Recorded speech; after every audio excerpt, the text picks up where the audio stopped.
तो आज की जो क्लास है उसमें हम लूप का एग्जांपल देखने वाले हैं और हम आज ये 3 प्रैक्टिकल्स करके देखेंगे, इस तरीके के पैटर्न प्रिंट कराएंगे। तो कोई भी लैंग्वेज हो आपकी, चाहे वो जावा हो, सी हो, सी प्लस प्लस हो, पीएचपी, जावा स्क्रिप्ट और भी कोई भी लैंग्वेज हो, उनका सिंटेक्स बस चेंज होता है, उनका पैटर्न जो है और उसका लॉजिक जो है, कंसेप्ट जो है वो चेंज नहीं होता है। तो मैंने आपको पहले भी बताया है कि अगर कोई भी पैटर्न इस तरीके का प्रिंट करना है तो आपको रो और कॉलम में उसको डिवाइड करना होगा। तो इन तीनों ही पैटर्न में आप देख पा रहे हैं कि 5 रो और 5 कॉलम दिखाई दे रहे हैं और इसमें रो और कॉलम में जो एक रिलेशन है वो है कि जो कॉलम है वो डिपेंड कर रहा है रो पर। यानी कि जितनी रो है, जो रो नंबर है, ये रो नंबर 1 है तो 1 कॉलम, रो नंबर 2 में 2 कॉलम, 3 में 3 कॉलम, इस तरीके से ये जो कॉलम की संख्या है वो रो पे डिपेंड कर रही है। तो इन तीनों चीजों को हमको फॉर्मूला में देना होगा। प्लस यहाँ का जो स्ट्रक्चर होता है, जब भी कुछ इस टाइप का स्ट्रक्चर आपको मिलेगा रो और कॉलम के रूप में, तो इसके लिए आपको 2 लूप लगाने होते हैं। एक लूप होता है रो के लिए और एक होता है कॉलम के लिए।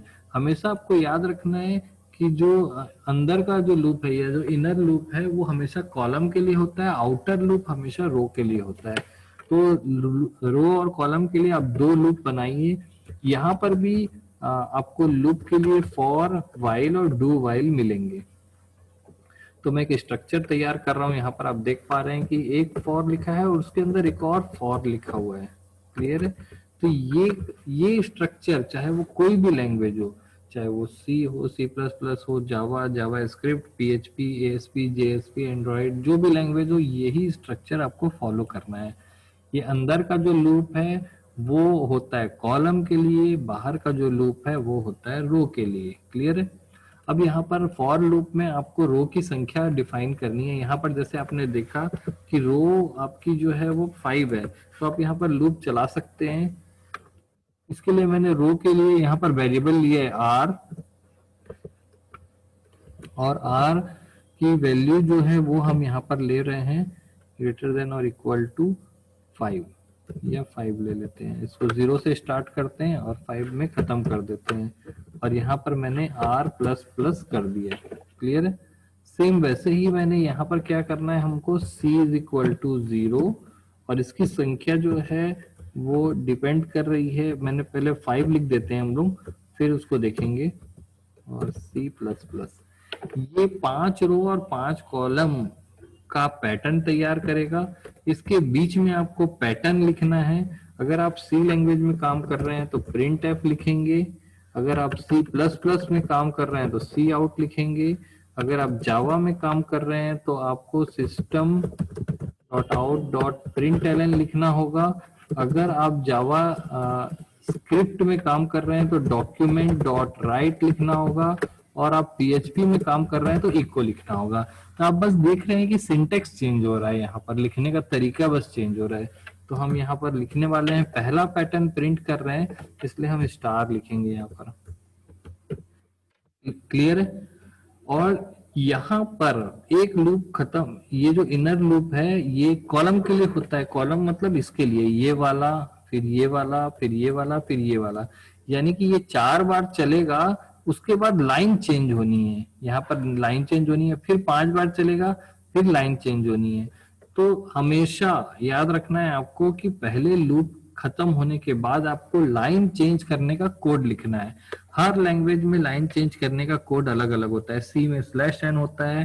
जैसे आप सी लैंग्वेज में कोड लिख रहे हैं तो आपको यहाँ पर स्लैश एन लिखना होगा। प्रिंट एफ के बाद आपको स्लैश एन लिखना होगा। अगर आप सी प्लस प्लस में काम कर रहे हैं तो आपको एंड एल लिखना होता है, ऐसा लिखना होता है डॉक्यूमेंट। और आप अगर जावा स्क्रिप्ट में काम कर रहे हैं तो डॉक्यूमेंट डॉट राइट के अंदर आपको बी आर लिखना होता है। बी आर टैग जो है वो काम करता है आपका न्यू लाइन पर ले जाने का। तो चूंकि हम वेब टेक्नोलॉजी पे काम कर रहे हैं तो चाहे वो जावा स्क्रिप्ट हो, पीएचपी हो, जेएसपी हो, सब में बी आर ही लिखना होगा। तो हम यहाँ पर लिखेंगे, सीधा बी आर नहीं लिखेंगे बल्कि इको लिखेंगे बी आर। और आपको पता है कि इको में आप br लिखेंगे तो वो HTML में br जाएगा और कंपाइल होकर के लाइन चेंज कर देगा, क्योंकि इसका जो आउटपुट होता है वो HTML के रूप में होता है। तो अब आपका फॉर्मेट यहाँ पर रेडी है और यही फॉर्मेट में केवल नंबर्स चेंज करने हैं। नंबर्स चेंज करके आप ये सारी चीजें को एडजस्ट कर सकते हैं।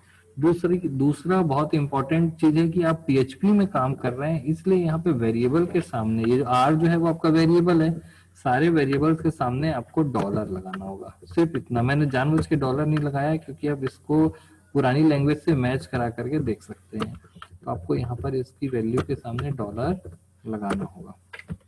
तो ये हमारा कोड रेडी है, इस कोड को हम अपने PHP में एग्जीक्यूट कर सकते हैं। और PHP में एग्जीक्यूट करने के लिए हम चलते हैं PHP के XAMPP सर्वर पर।